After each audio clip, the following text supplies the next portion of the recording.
ਸੱਚਾ ਸੌਦਾ ਹੱਥ ਸੱਚ।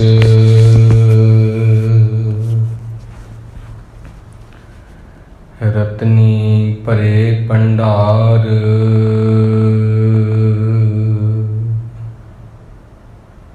ਆਸਾ ਮਨਸਾ ਜਲਾਏ ਤੂੰ। ਹੋਏ ਰਹੋ ਮਹਿਮਾਨ,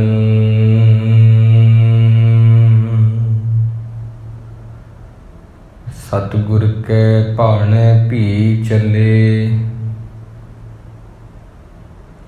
ਤਾਂ ਦਰਗੇ ਪਾਵੇ ਮਾਣ,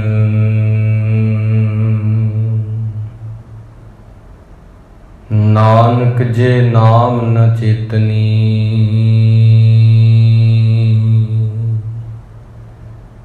ਤਿਨ ਤਿਗ ਪਹਿਨਣ ਤਿਗ ਖਾਣ,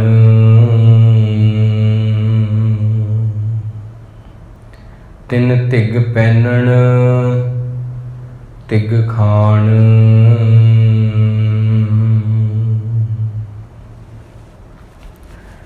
ਗੁਰੂ ਪਿਆਰੀ ਸਾਧ ਸੰਗਤ ਜੀ, ਸਾਹਿਬੇ ਕੁਲ ਆਲਮ ਬ੍ਰਹਿਮੰਡ ਦੇ ਬਾਦਸ਼ਾਹ ਸਾਹਿਬ ਸ੍ਰੀ ਗੁਰੂ ਗ੍ਰੰਥ ਸਾਹਿਬ ਜੀ ਮਹਾਰਾਜ ਜੀ ਨੇ ਕਿਰਪਾ ਕਰਕੇ ਸਾਨੂੰ ਸਾਧ ਸੰਗਤ ਬਖਸ਼ੀ ਹੈ, ਜੋ ਕਿ ਵੱਡੇ ਭਾਗਾਂ ਦੇ ਨਾਲ ਨਸੀਬ ਹੁੰਦੀ ਆ। ਸੋ ਆਓ ਗੁਰਬਾਣੀ ਦੀ ਵਿਚਾਰ ਨੂੰ ਆਰੰਭ ਕਰੀਏ। ਪ੍ਰਥਮ ਪਿਆਰ ਅਦਬ ਦੇ ਨਾਲ ਆਖੀਏ ਜੀ, ਵਾਹਿਗੁਰੂ ਜੀ ਕਾ ਖਾਲਸਾ, ਵਾਹਿਗੁਰੂ ਜੀ ਕੀ ਫਤਿਹ। ਅੱਜ ਦਾ ਪਾਵਨ ਹੁਕਮਨਾਮਾ ਤੀਸਰੇ ਪਾਤਸ਼ਾਹ ਜੀ ਗੁਰੂ ਅਮਰਦਾਸ ਜੀ ਮਹਾਰਾਜ, ਉਹਨਾਂ ਦੀ ਰਸਨਾ ਤੋਂ ਗਾਇਨ ਕੀਤਾ ਹੈ, ਜੋ ਕਿ ਸੋਰਠ ਦੀ ਵਾਰ ਦੇ ਕੁਝ ਸ਼ਲੋਕ ਹਨ। ਇੱਕ ਨਾਲ ਉਹਨਾਂ ਦੇ ਪੌੜੀ ਆ 646 ਅੰਗ ਦੇ ਉੱਪਰ ਸਾਹਿਬ ਸ੍ਰੀ ਗੁਰੂ ਗ੍ਰੰਥ ਸਾਹਿਬ ਜੀ ਵਿੱਚ ਇਹ ਪਾਵਨ ਸ਼ਬਦ ਅੰਕਿਤ ਹੈ, ਦਰਜ ਹੈ, ਸੁਭਾਇਮਾਨ ਹੈ। ਗੁਰੂ ਸਾਹਿਬ ਜੀ ਇਸ ਸ਼ਬਦ ਦੇ ਅੰਦਰ ਫਰਮਾਉਂਦੇ ਨੇ, ਸ਼ਲੋਕ ਮਹੱਲਾ ਤੀਜਾ। ਬਿਨ ਨਾਵੇ ਸਭ ਭਰਮ ਦੇ, ਨਿਤ ਜਗ ਟੋਟਾਂ ਸੰਸਾਰ। ਮਨਮੁਖ ਕਰਮ ਕਮਾਵਣੇ, ਹਉਮੈ ਅੰਧ ਗੁਬਾਰ। ਗੁਰਮੁਖ ਅੰਮ੍ਰਿਤ ਪੀਵਣਾ, ਨਾਨਕ ਸ਼ਬਦ ਵਿਚਾਰ। ਗੁਰੂ ਅਮਰਦਾਸ ਜੀ ਨੇ ਫਰਮਾਇਆ ਹੈ ਕਿ ਨਾਮ ਤੋਂ ਬਿਨਾਂ, ਗੁਰੂ ਤੋਂ ਬਿਨਾਂ ਦੁਨੀਆ ਦੇ ਜਿਹੜੇ ਲੋਕ ਨੇ ਉਹ ਭਰਮਾਂ ਦੇ ਵਿੱਚ ਹੁੰਦੇ ਨੇ। ਭਰਮ ਕੋਈ ਇੱਕ ਤਰ੍ਹਾਂ ਦਾ ਨਹੀਂ, ਭਰਮ ਕੋਈ ਇੱਕ ਪ੍ਰਕਾਰ ਦਾ ਨਹੀਂ, ਬਹੁਤ ਤਰ੍ਹਾਂ ਦੇ ਭਰਮ ਹੁੰਦੇ ਨੇ। ਉਹ ਸਭ ਭਰਮਾਂ ਦੇ ਵਿੱਚ ਲੱਗ ਕੇ ਦੁਨੀਆ ਦੇ ਲੋਕ ਜਿਹੜੇ ਨੇ, ਉਹਨਾਂ ਦੀ ਜ਼ਿੰਦਗੀ ਜਿਹੜੀ ਆ ਉਹ ਬਹੁਤ ਉਲਝੀ ਹੋਈ ਬਣ ਜਾਂਦੀ ਹੈ। ਮਨਮੁਖ ਐਸੇ ਕਰਮ ਕਮਾਉਂਦੇ ਨੇ ਜਿਹਦੇ ਵਿੱਚ ਹਉਮੈ ਹੁੰਦੀ ਆ, ਅੰਧਕਾਰ ਹੁੰਦਾ, ਗੁਬਾਰ ਹੁੰਦਾ, ਹਨੇਰਾ ਹੀ ਹਨੇਰਾ, ਬਿਲਕੁਲ ਬਲੈਕ ਲਾਈਫ ਜਿਹਨੂੰ ਆਖਿਆ ਜਾਂਦਾ। ਜਗ ਕਾਜਲ ਕੀ ਕੋਠਰੀ, ਅੰਧ ਪਰੇ ਤਿਸ ਮਾਹੇ। ਹਉ ਬਲਿਹਾਰੀ ਤਿਨ ਕੋ, ਪੈ ਸਜੂਨੀਕ ਸਜਾਹੇ। ਗੁਰਮੁਖ ਅੰਮ੍ਰਿਤ ਪੀਵਣਾ, ਨਾਨਕ ਸ਼ਬਦ ਵਿਚਾਰ। ਪਰ ਜਿਹੜੇ ਗੁਰਮੁਖ ਹੁੰਦੇ ਨੇ ਉਹ ਅੰਮ੍ਰਿਤ ਨੂੰ ਪੀਂਦੇ ਨੇ। ਅੰਮ੍ਰਿਤ ਉਹਨਾਂ ਲਈ ਗੁਰੂ ਦੀ ਬਾਣੀ ਗੁਰੂ ਦੇ ਸ਼ਬਦ ਦੀ ਵਿਚਾਰ ਹੀ ਅੰਮ੍ਰਿਤ ਹੁੰਦੀ ਹੈ। ਇੱਕਾ ਬਾਣੀ ਇੱਕ ਗੁਰ, ਇੱਕੋ ਸ਼ਬਦ ਵਿਚਾਰ, ਸੱਚਾ ਸੌਦਾ, ਸੌਦਾ ਵੀ ਸੱਚਾ, ਹੱਟ ਸੱਚ, ਹੱਟੀ ਵੀ ਸੱਚੀ, ਰਤਨੀ ਭਰੇ ਭੰਡਾਰ। ਉਹ ਦੁਕਾਨ ਦੇ ਵਿੱਚ ਪਿਆ ਹੋਇਆ ਭੰਡਾਰਾ ਰਤਨਾ ਵਾਲਾ ਉਹ ਵੀ ਸੱਚਾ। ਸੱਚਾ ਸੌਦਾ ਲਾਭ ਸਦਾ, ਖੱਟਿਆ ਨਾਮ ਅਪਾਰ। ਬਿਖ ਵਿੱਚ ਅੰਮ੍ਰਿਤ ਪ੍ਰਗਟਿਆ, ਕਰਮ ਪਿਆਵਨ ਹਾਰ। ਨਾਨਕ ਸੱਚ ਸਾ ਲਾਹੀਐ, ਧਨ ਸਵਾਰਨ ਹਾਰ। ਗੁਰੂ ਦੁਆਰਾ ਇੱਕ ਉਹ ਹੈ ਜਿੱਥੇ ਨਾਮ ਦਾ ਵਪਾਰ ਹੁੰਦਾ। ਗੁਰੂ ਦੁਆਰਾ ਉਹ ਹੱਟ ਹੈ ਜਿੱਥੇ ਸੱਚਾ ਸੌਦਾ ਮਿਲਦਾ। ਰਤਨਾਂ ਦੇ ਨਾਲ ਭਰੇ ਹੋਏ ਸ਼ਬਦ, ਗੁਰਬਾਣੀ, ਕੀਰਤਨ, ਇਹ ਸਭ ਚੀਜ਼ਾਂ ਮਿਲਦੀਆਂ ਹਨ। ਗੁਰ ਕਿਰਪਾ ਤੇ ਪਾਈਨ, ਜੇ ਦੇਵੈ ਦੇਵਨਹਾਰ। ਗੁਰੂ ਦੀ ਕਿਰਪਾ ਦੇ ਦੁਆਰਾ ਹੀ ਇਹ ਪ੍ਰਾਪਤ ਹੁੰਦਾ ਹੈ। ਵੱਡੇ ਭਾਗਾਂ ਦੇ ਨਾਲ ਨਸੀਬ ਹੁੰਦਾ ਇਹ ਸੌਦਾ। ਪਰ ਮਨ ਮੁਖ ਕਰਮ ਕਮਾਵਣੇ, ਹਉਮੈ ਅੰਧ ਗੁਬਾਰ।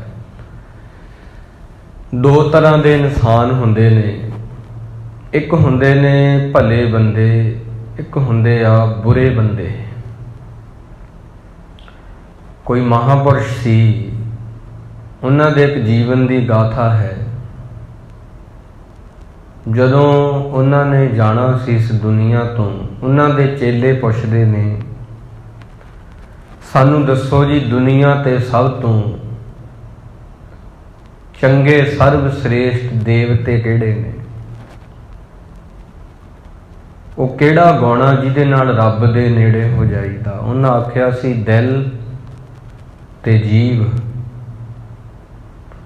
ਤੇ ਦੁਨੀਆ ਵਿੱਚ ਕਿਹੜੇ ਦੋ ਸ਼ੈਤਾਨ ਨੇ ਜਿਹੜੇ ਬੰਦੇ ਦੀ ਜ਼ਿੰਦਗੀ ਨੂੰ ਨਰਕ ਬਣਾਉਂਦੇ ਨੇ? ਉਹਨਾਂ ਉੱਤਰ ਉਹੀ ਦਿੱਤਾ, ਕਹਿੰਦੇ ਦਿਲ ਤੇ ਜੀਵ। ਪ੍ਰਸ਼ਨ ਇੱਕ, ਉੱਤਰ ਉਹਦਾ ਇੱਕੋ ਹੀ ਦੇ ਰਹੇ ਨੇ, ਦਿਲ ਤੇ ਜੀਵ। ਇਹੀ ਬੰਦੇ ਨੂੰ ਗੁਰੂ ਦੇ ਨੇੜੇ ਲੈ ਕੇ ਜਾਂਦੇ ਨੇ। ਤੇ ਕਮਾਲ ਦੀ ਗੱਲ ਇਹ ਆ ਕਿ ਇਹੀ ਬੰਦੇ ਨੂੰ ਦੂਰ ਕਰ ਦਿੰਦੇ ਨੇ ਗੁਰੂ ਤੋਂ। ਦਿਲ ਜੇ ਖੋਟਾ ਹੋਵੇ, ਗੁਰੂ ਤੋਂ ਬੰਦਾ ਦੂਰ ਆ। ਜ਼ੁਬਾਨ ਦੇ ਵਿੱਚ ਜੇ ਰਸ ਨਾ ਹੋਵੇ, ਜੀਭਾਂ ਵਿੱਚੋਂ ਜੇ ਬੋਲਣਾ ਨਾ ਆਉਂਦਾ ਹੋਵੇ, ਕਦੋਂ ਕਿੱਥੇ ਕੀ ਕਿਵੇਂ ਬੋਲਣਾ, ਇਹ ਵੀ ਤੁਹਾਨੂੰ ਗੁਰੂ ਤੋਂ ਦੂਰ ਲਿਜਾ ਸਕਦਾ ਹੈ। ਜੀਵ ਹੀ ਦੇਵਤਾ ਬਣੇਗੀ ਤੇ ਜੀਵ ਹੀ ਸ਼ੈਤਾਨ ਬਣੇਗੀ। ਕਦੇ ਗੌਰ ਦੇ ਨਾਲ ਤੁਸੀਂ ਦੇਖਣਾ, ਕੁਝ ਐਸੇ ਲੋਕ ਨੇ ਜਿਨ੍ਹਾਂ ਦੀਆਂ ਪੀੜ੍ਹੀਆਂ ਦੀ ਦੁਸ਼ਮਣੀ ਚੱਲਦੀ ਆ ਰਹੀ ਸੀ। ਉਹਨਾਂ ਨੇ ਆਪਣੀ ਰਸਨਾ ਤੋਂ ਕੁਝ ਇਹੋ ਜਿਹੇ ਬੋਲ ਬੋਲੇ, ਉਹ ਦੁਸ਼ਮਣੀ ਮਿੱਤਰਤਾ ਦੇ ਵਿੱਚ ਬਦਲ ਗਈ। ਬਿਸਰ ਗਈ ਸਭ ਤਾਤ ਪਰਾਈ, ਜਬ ਤੇ ਸਾਧ ਸੰਗਤ ਮੋਹਿ ਪਾਈ। ਨਾ ਕੋ ਵੈਰੀ ਨਹੀਂ ਬੇਗਾਨਾ, ਸਗਲ ਸੰਗ ਹਮ ਕਉ ਬਣਿਆਈ। ਕੋਈ ਵੈਰੀ ਨਹੀਂ, ਕੋਈ ਬੇਗਾਨਾ ਨਹੀਂ ਮੇਰਾ। ਜਦੋਂ ਦੀ ਮੈਂ ਸੰਗਤ ਕੀਤੀ ਆ, ਉਦੋਂ ਤੋਂ ਉਹਨਾਂ ਨੇ ਆਪਣੇ ਦੁਸ਼ਮਣਾਂ ਨੂੰ ਵੀ ਮਿੱਤਰ ਬਣਾ ਲਿਆ, ਗਲੇ ਨਾਲ ਲਾ ਲਿਆ। ਕੁਝ ਐਸੇ ਨੇ ਜਿਨ੍ਹਾਂ ਨੇ ਆਪਣੇ ਦਾਦਿਆਂ ਪੜਦਾਦਿਆਂ ਦੀ ਜਿਹੜੀ ਦੋਸਤੀ ਸੀ, ਉਹਨਾਂ ਨੂੰ ਅੱਗੇ ਪੀੜ੍ਹੀ 'ਚ ਦੁਸ਼ਮਣੀ 'ਚ ਬਦਲਤਾ। ਕਿਹਨੇ ਬਦਲਿਆ? ਜ਼ੁਬਾਨ ਨੇ, ਜੀਭ ਨੇ, ਦਿਲ ਤੇ ਜੀਭ ਨੇ। ਇਸ ਕਰਕੇ ਦਿਲ ਤੇ ਜੀਭ ਦੁਨੀਆ ਦੇ ਸਭ ਤੋਂ ਸਰਬ ਸ੍ਰੇਸ਼ਟ ਦੇਵਤੇ ਨੇ। ਦਿਲ ਤੇ ਜੀਭ ਹੀ ਸ਼ੈਤਾਨ ਨੇ। ਮਹਾਂਪੁਰਸ਼ ਆਪਣੇ ਚੇਲਿਆਂ ਨੂੰ ਕਹਿ ਰਹੇ ਸਨ ਜਾਣ ਸਮੇਂ ਕਿ ਆਪਣੇ ਦਿਲ ਤੇ ਆਪਣੀ ਜੀਭ, ਇਹਨਾਂ ਤੇ ਪੂਰਾ ਧਿਆਨ ਰੱਖਿਓ, ਇਹ ਕਿਤੇ ਤੁਹਾਨੂੰ ਮਨਮੁਖ ਨਾ ਬਣਾ ਦੇਵੇ। ਮਨਮੁਖ ਕਰਮ ਕਮਾਵਣੇ, ਹਉਮੈ ਅੰਧ ਗੁਬਾਰ। ਗੁਰਮੁਖ ਅੰਮ੍ਰਿਤ ਪੀਵਣਾ, ਨਾਨਕ ਸ਼ਬਦ ਵਿਚਾਰ। ਦੋ ਸ਼ਬਦ ਕਿਉਂ ਆਖੇ, ਦਿਲ ਤੇ ਜੀਭ? ਬੜੀ ਸਮਝਣ ਦੀ ਲੋੜ ਹੈ। ਕਈ ਬੰਦੇ ਕਈ ਦਫਾ ਐਸੇ ਵੀ ਹੁੰਦੇ ਨੇ ਜਿਨ੍ਹਾਂ ਦੀ ਜੀਭ ਵਿੱਚ ਮਿਠਾਸ ਹੁੰਦੀ ਆ ਪਰ ਉਹਨਾਂ ਦੇ ਦਿਲ 'ਚ ਖੋਟ ਹੁੰਦੀ ਆ। ਗੁਰੂ ਦੋਨਾਂ ਨੂੰ ਪ੍ਰਵਾਨ ਕਰੇਗਾ। ਕੱਲੀ ਜੇ ਜ਼ੁਬਾਨ ਮਿੱਠੀ ਆ ਪਰ ਦਿਲ 'ਚ ਖੋਟਾਪਣ ਆ, ਉਹ ਬੰਦੇ ਵੀ ਨਹੀਂ ਰੱਬ ਨੂੰ ਪਾਉਂਦੇ। ਜਿਨ ਮਨ ਹੋਰ ਮੁਖ ਹੋਰ ਸੇ ਕਾਂਡੇ ਕੱਚੇ ਆ, ਇਹ ਵੀ ਨਹੀਂ ਪਾਉਣਗੇ। ਜੋ ਦਿਲ 'ਚ ਆ ਉਹ ਜ਼ੁਬਾਨ 'ਤੇ, ਜੋ ਜ਼ੁਬਾਨ 'ਤੇ ਆ ਉਹ ਦਿਲ 'ਚ, ਜੋ ਪੇਟ 'ਚ ਆ ਉਹ ਮੁਖ 'ਤੇ, ਜੋ ਮੁਖ 'ਤੇ ਆ ਉਹ ਪੇਟ 'ਤੇ। ਗੁਰੂ ਗੋਬਿੰਦ ਸਿੰਘ ਜੀ ਦਾ ਇੱਕ ਬਚਨ ਹੈ ਜਫਰਨਾਮੇ ਦਾ, ਹਮੂ ਮਰਦ ਬਾਇਦ ਨਾ ਸ਼ਬਦ ਸੁਖ ਨਵਰ, ਦਰ ਦਿਹਾਨੇ ਦਿਗਰ ਦਰ ਸ਼ਿਕਮੇ ਦਿਗਰ। ਅਸੀਂ ਮਰਦ ਉਹਨੂੰ ਕਹਿੰਦੇ ਆ, ਗੁਰੂ ਸਾਹਿਬ ਜੀ ਕਹਿੰਦੇ ਉਹਨੂੰ ਨਹੀਂ ਕਹਿੰਦੇ ਜਿਹਦੇ ਡੋਲਿਆਂ 'ਚ, ਇਹਦੇ ਸਰੀਰ 'ਚ ਬੜੀ ਜਾਨ ਆ, ਔਰੰਗਜ਼ੇਬ। ਅਸੀਂ ਮਰਦ ਉਹਨੂੰ ਕਹਿੰਦੇ ਆ ਜਿਹੜਾ ਜ਼ੁਬਾਨ ਦਾ ਪੱਕਾ ਹੈ, ਬਚਨਾਂ ਦਾ ਬਲੀ ਆ, ਸੂਰ ਵੀਰ ਬਚਨ ਕੇ ਬਲੀ। ਜਿਹਦੇ ਜੋ ਢਿੱਡ 'ਚ ਆ ਉਹ ਮੂੰਹ 'ਤੇ ਜ਼ੁਬਾਨ 'ਤੇ ਆ, ਜੋ ਜ਼ੁਬਾਨ 'ਚ ਆ ਉਹੀ ਦਿਲ 'ਚ ਆ। ਔਰੰਗਜ਼ੇਬ ਪਰ ਤੇਰੀਆਂ ਸੁਗੰਧਾਂ ਦੀ ਸੌਹਾਂ ਦੀ ਕਿਤਨੀ ਕੁ ਕਿਸਮ ਆ, ਕਿਤਨੀ ਕੁ ਕਿਸਮ ਆ। ਆਮ ਹੁੰਦਾ ਮੈਂ ਆਪਣੇ ਪੀਰ ਦੀ ਸੁਗੰਧ ਖਾਧੀ ਕੁਰਾਨ ਦੀ ਤੇ ਮੈਂ ਉੱਤੇ ਖਰਾ ਉਤਰੂੰਗਾ, ਪਰ ਤੇਰੀਆਂ ਕਸਮਾਂ ਦੀ ਕਿੰਨੀ ਕੁ ਕਿਸਮ ਆ, ਕਿੰਨੇ ਕੁ ਤਰ੍ਹਾਂ ਦੀਆਂ ਨੇ, ਇਹ ਝੂਠੀਆਂ ਵੀ ਹੋ ਜਾਂਦੀਆਂ ਨੇ। ਗੁਰੂ ਸਾਹਿਬ ਜੀ ਨੂੰ ਕਹਿਣਾ ਪਿਆ 52 ਬਚਨਾਂ ਦੇ ਵਿੱਚ, ਸਹੁੰ ਖਾਣ ਵਾਲੇ ਬੰਦੇ ਤੇ ਇਤਬਾਰ ਨਾ ਕਰਿਓ ਕਦੇ। ਜਿਹੜਾ ਬੰਦਾ ਕਹਿੰਦਾ ਹੈ ਮੈਂ ਸਹੁੰ ਖਾਂਦਾ ਹਾਂ, ਸੁਗੰਧ ਹੈ ਮੈਨੂੰ, ਕਦੇ ਵੀ ਉਹ ਬੰਦੇ ਤੇ ਇਤਬਾਰ ਨਾ ਕਰਨਾ। ਗੁਰੂ ਗੋਬਿੰਦ ਸਿੰਘ ਜੀ ਦੇ 52 ਬਚਨਾਂ ਦੇ ਵਿੱਚੋਂ ਇੱਕ ਬਚਨ ਹੈ, ਕਾਰਨ ਔਰੰਗਜ਼ੇਬ ਨੇ ਮਿਲ ਕੇ ਬਾਕੀ ਉਹਨਾਂ ਦੇ ਜਿਹੜੇ ਪਹਾੜੀ ਰਾਜੇ ਗਾਂ ਦੀ ਸਹੁੰ, ਕਦੇ ਕੁਰਾਨ ਦੀ ਸਹੁੰ ਖਾ ਕੇ ਮੁੱਕਰ ਗਏ ਨਾ। ਗੁਰੂ ਸਾਹਿਬ ਜੀ ਨੂੰ ਸਾਨੂੰ ਸਮਝਾ ਦਿੱਤਾ ਕਦੇ ਵੀ ਇਹੋ ਜਿਹੇ ਖੋਟੇ ਬੰਦਿਆਂ ਤੇ ਇਤਬਾਰ ਨਾ ਕਰਿਓ ਜਿਹੜਿਆਂ ਦੇ ਦਿਲ 'ਚ ਕੁਝ ਹੋਰ ਆ, ਜ਼ੁਬਾਨ ਕੁਝ ਹੋਰ ਕਹਿੰਦੀ ਪਈ ਆ। ਤਾਂ ਦੋ ਦੇਵਤੇ ਨੇ ਤੁਸੀਂ ਯਾਦ ਰੱਖਣਾ, ਤੇ ਦੋ ਸ਼ੈਤਾਨ ਨੇ। ਉਹੀ ਦੇਵਤੇ ਬਣ ਜਾਂਦੇ ਨੇ, ਉਹੀ ਸ਼ੈਤਾਨ ਬਣ ਜਾਂਦੇ ਨੇ, ਦਿਲ ਤੇ ਜੀਭ। ਤਾਂ ਆਪਾਂ ਇਹ ਕਹਿ ਰਹੇ ਹਾਂ ਕਈ ਬੰਦਿਆਂ ਦੀ ਜ਼ੁਬਾਨ ਥੋੜੀ ਕੌੜੀ ਹੁੰਦੀ ਆ, ਕੌੜੀ ਹੁੰਦੀ ਆ, ਪਰ ਉਹ ਦਿਲ ਦੇ ਚੰਗੇ ਹੁੰਦੇ ਨੇ। ਉਹਨਾਂ ਨੂੰ ਪਤਾ ਨਹੀਂ ਲੱਗਦਾ ਕਦੋਂ ਕਿੱਥੇ ਕੀ ਕਿਵੇਂ ਬੋਲੀਦਾ, ਪਰ ਉਹ ਦਿਲ ਦੇ ਚੰਗੇ ਹੁੰਦੇ ਨੇ। ਗੁਰੂ ਸਾਹਿਬ ਉਹਨਾਂ ਨੂੰ ਵੀ ਕਹਿੰਦੇ ਆ ਵੀ ਤੂੰ ਵੀ ਹਜੇ ਅਧੂਰਾ ਰਹਿ ਜਾਏਗਾ ਜੇ ਤੂੰ ਮਿੱਠਾ ਬੋਲਣਾ ਨਾ ਸਿੱਖਿਆ। ਜਿਹੜੇ ਬੰਦੇ ਮਿੱਠਾ ਬੋਲਦੇ ਨੇ ਪਰ ਉਹਨਾਂ ਦੇ ਦਿਲ 'ਚ ਖੋਟ ਹੁੰਦੀ ਆ, ਉਹਨਾਂ ਨੂੰ ਵੀ ਕਹਿ ਰਹੇ ਨੇ ਜਿਨ ਮਨ ਹੋਰ ਮੁਖ ਹੋਰ ਅਪਰਾਧੀ ਦੂਣਾ ਨਿਭੈ। ਇਵੇਂ ਨਹੀਂ ਕਹਿੰਦੇ ਤੂੰ ਵੀ ਅਧੂਰਾ ਰਹਿ ਜਾਏਗਾ। ਦਿਲ ਨੂੰ ਵੀ ਸਾਫ਼ ਕਰਨਾ ਪਵੇਗਾ। ਦਿਲ ਦਾ ਭਾਵ ਗੁਰੂ ਸਾਹਿਬ ਜੀ ਹਿਰਦੇ ਨੂੰ ਕਹਿ ਰਹੇ ਆ, ਹਿਰਦੇ ਨੂੰ। ਬੰਦੇ ਖੋਜ ਦਿਲ ਹਰ ਰੋਜ਼, ਮਨ ਨੂੰ ਕਹਿ ਰਹੇ ਆ, ਮਨ ਨੂੰ ਸਾਫ਼ ਨਾ ਫਿਰ ਪਰੇਸ਼ਾਨੀ ਮਾਹੇ। ਇਹ ਜੋ ਦੁਨੀਆ ਸ਼ਹਿਰ ਮੇਲਾ ਦਸਤਗੀਰੀ ਨਾਹੇ। ਤਾਂ ਮਹਾਰਾਜ ਜੀ ਦਿਲ ਤੇ ਜੀਭ ਕਿਵੇਂ ਸਾਫ਼ ਹੋਵੇਗੀ, ਮਿੱਠੀ ਕਿਵੇਂ ਹੋਵੇਗੀ, ਉਹਦਾ ਇਲਾਜ ਇੱਥੇ ਦੱਸਿਆ ਹੋਇਆ ਹੈ। ਆਓ ਆਪਾਂ ਉਹਦੇ ਬਾਰੇ ਵਿਚਾਰ ਕਰੀਏ। ਬਹੁਤ ਸਾਹਿਬ ਜੀ ਸੁੰਦਰ ਤਰੀਕੇ ਨਾਲ ਕਹਿੰਦੇ ਨੇ, ਇਹੜ ਤੇਹੜ ਛੱਡ ਤੂੰ, ਇਹੜ ਤੇਹੜ ਛੱਡ ਤੂੰ, ਗੁਰ ਕਾ ਸ਼ਬਦ ਪਛਾਣ, ਸਤਿਗੁਰ ਅੱਗੇ ਢਹਿ ਪਉ ਸਭ ਕਿਛ ਜਾਣੇ ਜਾਣ। ਬੰਦਾ ਬਹੁਤ ਇਹੜ ਤੇਹੜ ਕਰਦਾ ਹੈ, ਬਹੁਤ ਛਾਲਾਂ ਮਾਰਦਾ ਹੈ, ਰਾਤੇ ਰਾਤ ਅਮੀਰ ਹੋਣ ਨੂੰ, ਰਾਤੇ ਰਾਤ ਅਮੀਰ ਹੋਣ ਲਈ ਇੱਕ ਸ਼ਾਰਟਕਟ ਹੁੰਦਾ, ਇਹਨੂੰ ਆਪਾਂ ਕਹਿੰਦੇ ਆ ਇਹ ਬੰਦੇ ਨੇ ਗਲਤ ਰਾਹ ਚੁਣਿਆ, ਗਲਤ ਰਾਹ ਚੁਣਿਆ। ਬਚਪਨ ਦੇ ਵਿੱਚ ਮੈਂ ਇੱਕ ਕਹਾਣੀ ਪੜ੍ਹੀ ਸੀ, ਸਕੂਲ ਦੇ ਵਿੱਚ ਪੜ੍ਹਾਈ ਸੀ, ਬਹੁਤ ਸੁੰਦਰ ਹੈ ਇਹ ਕਹਾਣੀ। ਉਹ ਹਿੰਦੀ ਦੇ ਵਿੱਚ ਸੀ, ਜਿਹਦੇ ਵਿੱਚ ਉਹ ਦੱਸ ਰਹੇ ਸਨ ਕਿ ਇੱਕ ਰਸਤਾ ਸੀ, ਜਿਹੜਾ ਬਿਲਕੁਲ ਸਾਫ਼ ਸੀ, ਜਿਹੜਾ ਮਸਜਿਦ ਨੂੰ ਜਾਂਦਾ ਸੀ। ਇੱਕ ਰਸਤਾ ਸੀ, ਬਿਲਕੁਲ ਛੋਟਾ ਸੀ ਉਹਦੇ ਕੰਪੇਅਰ, ਉਹਦੀ ਤੁਲਨਾ ਦੇ ਵਿੱਚ, ਪਰ ਉਹ ਕੂੜੇ ਨਾਲ ਭਰਿਆ ਹੋਇਆ ਸੀ।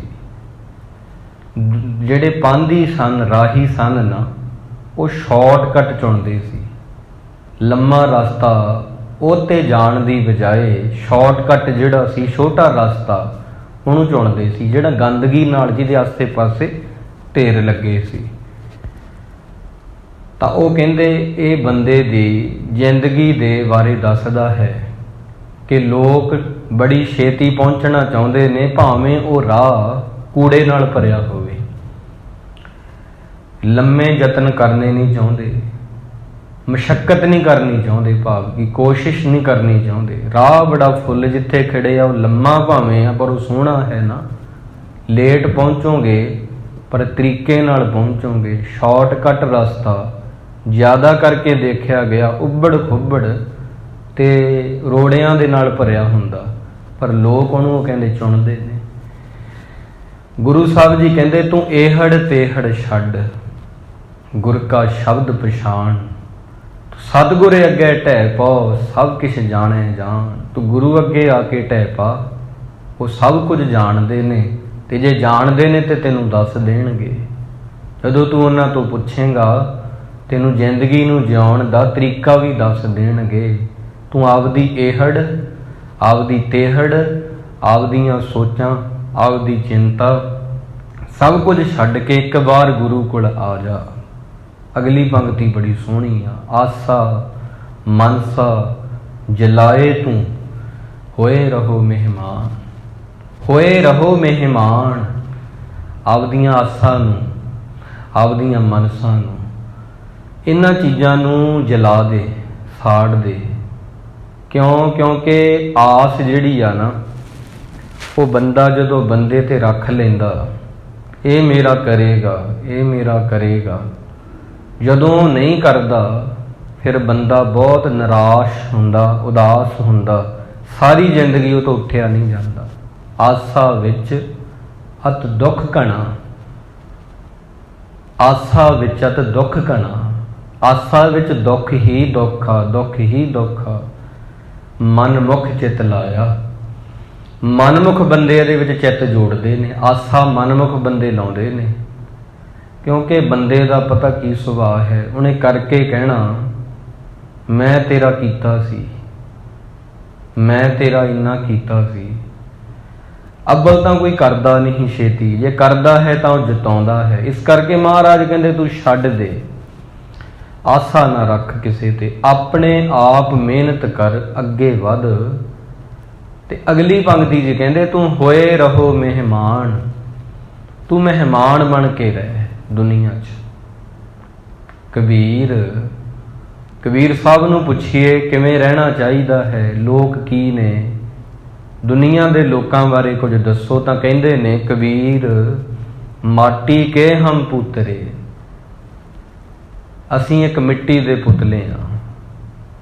ਮਿੱਟੀ ਦੇ ਪੁਤਲੇ ਵੀ ਕੀ, ਰੇਤਾ ਦੇ ਕਾਣਾ। ਰੇਤਾ ਬੜੀ ਛੇਤੀ ਖੁਰਦੀ ਆ, ਭੁਰਦੀ ਆ।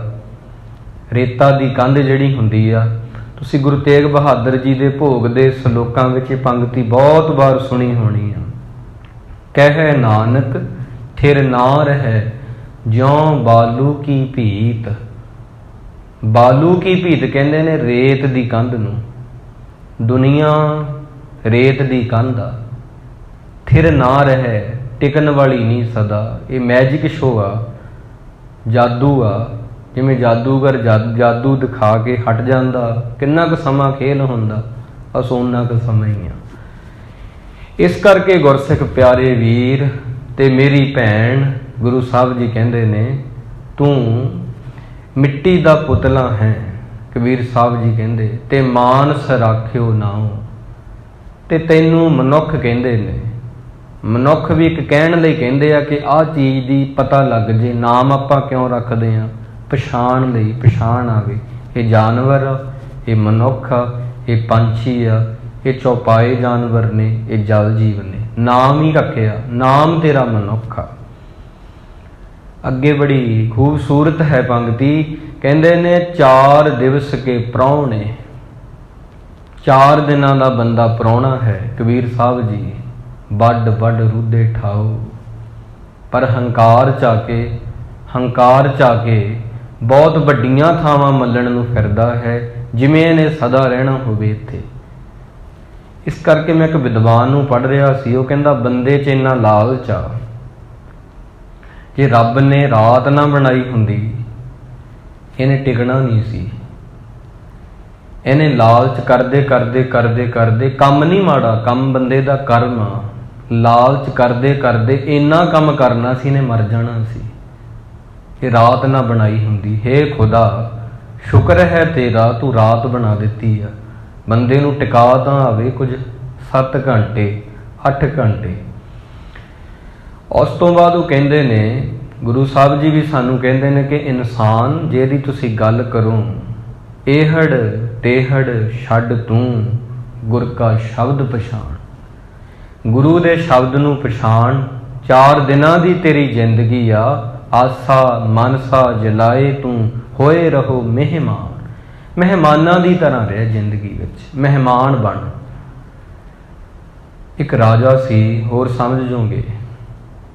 ਮੈਂ ਇੱਕ ਕਹਾਣੀ ਪੜ੍ਹੀ, ਅੰਗਰੇਜ਼ ਵੀਰਾਂ ਦੀ ਇੱਕ ਕਿਤਾਬ ਹੈ, ਦੀ stories from hair and there. ਮੈਂ ਬਹੁਤ ਵਾਰ ਇਹਦਾ ਜ਼ਿਕਰ ਕੀਤਾ ਹੈ, ਖੁਸ਼ੀ ਦਾ ਰਾਜ। ਉਹ ਕਹਿੰਦੇ ਨੇ ਇੱਕ ਕਹਾਣੀ ਤੁਹਾਡੀ ਜ਼ਿੰਦਗੀ ਬਦਲ ਸਕਦੀ ਆ, ਇੰਨੀ ਇਹ 'ਚ ਤਾਕਤ ਹੁੰਦੀ ਆ। ਵਾਰ-ਵਾਰ ਜ਼ਿਕਰ ਕਰਨ ਦਾ ਅਰਥ ਇਹ ਹੁੰਦਾ ਤੇ ਤੁਸੀਂ ਉਹਨੂੰ ਖਰੀਦੋ ਤੇ ਪੜ੍ਹ ਲਵੋ, ਬੱਚੇ ਖਰੀਦ ਕੇ ਉਹਨੂੰ ਪੜ੍ਹ ਲੈਣ।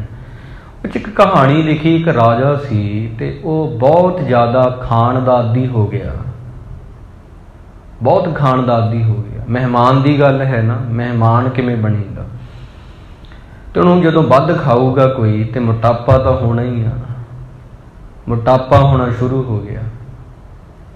ਉਹ ਆਪਣੇ ਵਜ਼ੀਰਾਂ ਨੂੰ ਕਹਿੰਦਾ, ਇਉਂ ਕਰੋ, ਕੋਈ ਇਲਾਜ ਕਰਨ ਵਾਲਾ ਵੈਦ ਲਿਆਓ ਜਿਹੜਾ ਮੇਰਾ ਇਲਾਜ ਕਰੇ।